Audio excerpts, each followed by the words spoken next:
Please welcome Lucy! Okay, so this year I spent $300 on a prom dress that had a glittery lace applique that ripped while I was dancing, and the bodice was so annoyingly constructed that I couldn't figure out how to tailor it to fit me. So I know, not the best financial decision, and that is where the idea for this project came in. I wanted to make a dress that fit me perfectly, was exactly what I was looking for, and more importantly, did not cost me $300 because I don't really want to do that again next year. So this is my explorations project, an exploration of custom corsetry and garment construction. So a brief overview of the topics I'm going to cover. I'm going to share kind of my process for inspiration, my creative process of course, show you guys some pictures of my final product, and a quick reflection at the end. So as you can see from this photo, I have always been, I've always liked to explore fashion, especially as a means of self-expression. I was always very adamant that I was the one who got to choose my outfits every day for school, and I own more colorful Uggs than I think any one person should own. And so that all sort of changed when I was introduced to the idea of sewing. My aunt and my grandma taught me when I was 6 years old, and I started with the typical projects, drawstring bags, pillows, but then I sewed my first pair of leggings, and something clicked in my brain.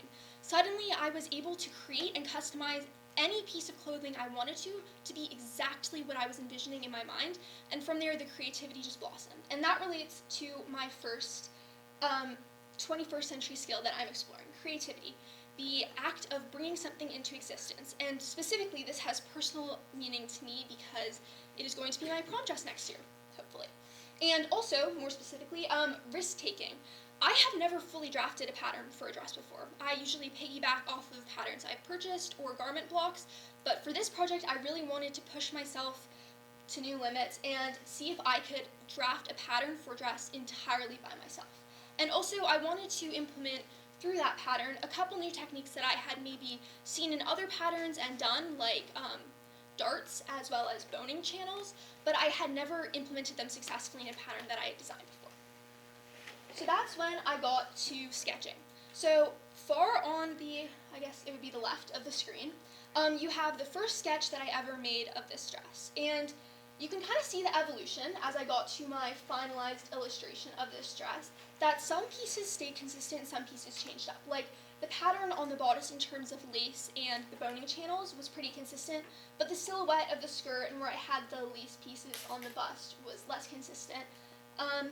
But yeah, this is the finalized illustration that I ended up creating for this project. And then came the fun part, pattern drafting. I personally am not a fan of math. I don't know about the rest of you all. And so I have devised this really, really fun way to draft patterns where you wrap yourself in saran wrap and then masking tape. Then you draw the pattern pieces you want on with a Sharpie and you chop them up into little pieces, and voila, you have a custom fit pattern with no math. So, it works for some people and it doesn't work for other people, but that is the method that I use to draft the bodice for my dress. And then I just sketched out the general shape that I wanted for my skirt. And the way the skirt was made is actually really simple. What you can see, there's a long line that says cut on fold, so you cut that on the fold of the pattern, or on the fabric, and then you stitch the two copies you have of it together, and then towards the knee section, and then you have an extra triangle of fabric that you include on both sides to kind of bolster the width of the bottom section because it's kind of a mermaid cut. And then, once I had my pattern, it was time to go fabric shopping. And fabric shopping, as you will find out later, it was definitely a very strong win for this project. I ended up finding a satin and a decorative lace that I was really happy with and did not break the bank. But I learned very quickly that this lace is not as nice as it looks because you cannot machine sew it. So I did have to hand stitch all of the lace onto this dress, which was a time-consuming process to say the least. So you can see in design I started the very long, tedious process of hand stitching all the lace onto the bust and later the bodice. And so the way the bodice works, at least for the pattern that I drafted, was that I made two identical copies of the bodice out of satin, and then I used the method called stitch in the ditch to attach the two. And when you have a corset that is double-lined, it is actually really easy to put in boning channels because you already have the two sides. You just need to sew new channels. So once I was able to sew the channels, I was able to use metal boning, and there are some The type of boning you use really depends on the type of fabric you're using, and while it's definitely not recommended to use satin for corseting, I would certainly never recommend it to anyone. I prefer metal boning because it's less likely to stab your fabric, especially with caps. And then I started placing the lace on this one, and you can see on this side, this is one of the first fittings I did of the corset. There were a lot of things that needed to be changed. More specifically, the bottom and the top hems still needed to be finished with bias tape. And then I continued working on it, and these were some of the final fittings I did where I just had some small adjustments to make. I added the sleeves and the waist portion, and you can actually see the beginnings of the skirt on that side, the very far side.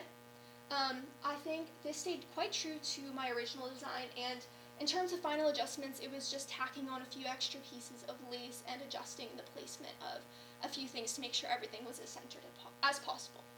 And finally, we have our finished product, my senior prom dress. And I will just let you guys look at this for a few seconds, but we will come back to the photos at the very end. Yeah, so I'm really happy with how this turned out, and this kind of leads into my reflection. So what works?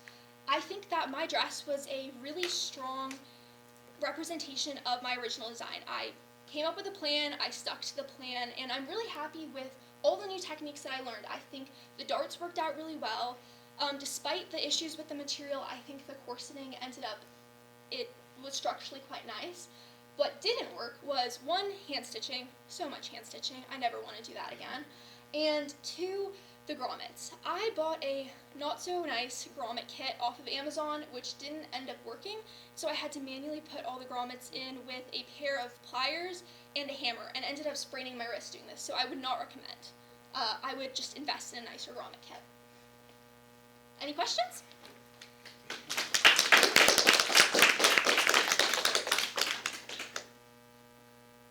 So you're not going to model it, say? No, I think I'm good. It's going to be a surprise for. Okay. Yeah? I have a question for you. I've noted, I love these little things that come down on the arms. When you lift your arms up, do those go up or do they stop your arms? No, they go up. The lace They is do. slightly stretchy, so it has a little bit of give, and also it has a tendency to ride up because it's not very heavy fabric. Oh, okay. You did a great job. Thank you. Beautiful. Yes? Are you thinking about like considering a career in fashion? No, I like fashion as a hobby. This kind of relates back to my aunt. She has this saying where it's like, just fudge it. It never has to be perfect when you're sewing. Just like fudge, you can kind of add in whatever you want, and you can fix things as you go, and it's never going to be 100% the industry standard, but I have a lot of fun doing it, so I think it's one of those things where I think I'd have a lot more fun doing it as a hobby than if I did it as a career. One more quick question. Yes? We get to see the back with the corsetry? Oh, I didn't include a photo of the back, but that was because of how mangled the grommets were.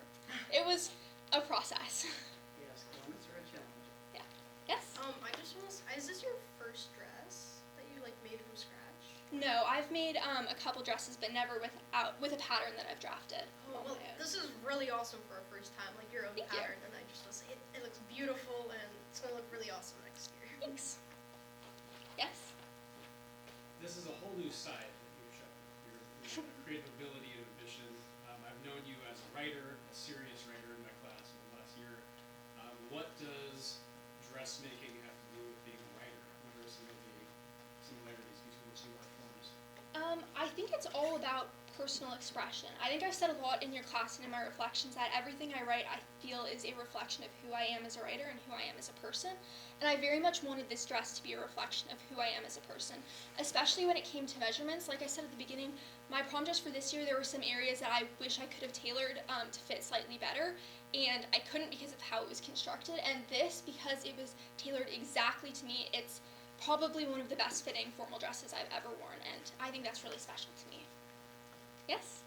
So the whole saran wrap, and Yeah. is that a unique thing that you discovered, or does I a don't lot of think people do that? I think some people definitely do it. It's kind of something I started doing when I was, I want to say I was like 12 when I first figured it out, but I've since done some research, and a lot of people do it if they're like me and they don't love the math that goes into pattern drafting. Yeah, it's common in like cosplays that are pretty skin tight. Yeah. And is it easy to get in and out of that dress? I mean, The you have dress? to be really delicate about it. No, because the fabric is, well, it's not the highest quality fabric, I will say. I kind of touched on the price thing. I ended up getting the fabric, 7 yards total, for $35. And my mom and I did an estimate of how much it would cost if I hadn't gone to like a major discount fabric store, and it's around $150. So I got pretty cheap fabric, and you can kind of tell when you're touching it. And so you don't have to be super careful. It's also technically 2 pieces. The skirt isn't attached to the top to make it easier to put on and take off. So I can get into it in like under 5 minutes. Does the skirt have a zipper? Yeah. Oh. And tell us about the color choices. The color choices was pretty much what the store had and what I thought looked nice.